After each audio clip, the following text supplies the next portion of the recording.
আচ্ছা, আজকে একটা কথা ক্লিয়ার করি। আমাদের এই 3টে বাড়িতে না অফিসিয়ালি কাজকর্ম বলুন বা বাইরের কাজকর্ম, সেগুলো বেশিরভাগটা আমি সামলাই। হ্যাঁ, মিস্টার ব্যাচেলার ওদের বাড়িটাও সামলায়, সেখানে আমাকে কিছু হাত দিতে হয় না। অবশ্যই ধরুন এই যে আমাদের বাড়িতে কাজ হলো, সেই কাজে রাঁধুনি ঠিক করা, প্যান্ডেল ঠিক করা, এগুলো মিস্টার ব্যাচেলার, আমি এই ধরনের কাজকর্ম করি না।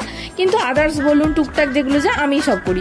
ফলত কি হয়, এই সমস্ত কাজের জন্য বেচা কাকা আমার কাছে আসে, এবং মানে ফিজিক্যালি যে কাজকর্মগুলো সেগুলো বেচা কাকা বেশি করে, কারণ আমার বাবা সেইভাবে করতে পারে না। সেই জন্য সমস্ত ভিডিওতে বেচা কাকা একটু বেশিই থাকে।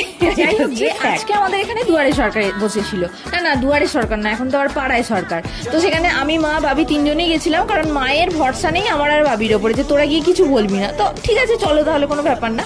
আর বিকেলের দিকে আজকে আমি একটুখানি পাড়ার মহিলা মহলে গেছিলাম। আমার খুব ভালো লাগে, মানে আমিও তো মহিলা না, স্বাভাবিক স্বভাবতই আমার এগুলো ভালো লাগবে, এটাই স্বাভাবিক। তবে আরো একটা নতুন কথা, যে পড়াশোনাটা আমি ছেড়ে দিয়েছিলাম সেটা আবার নতুন করে স্টার্ট করছি। আর আজকের মতো ভিডিওটা এখানে শেষ করলাম, টাটা।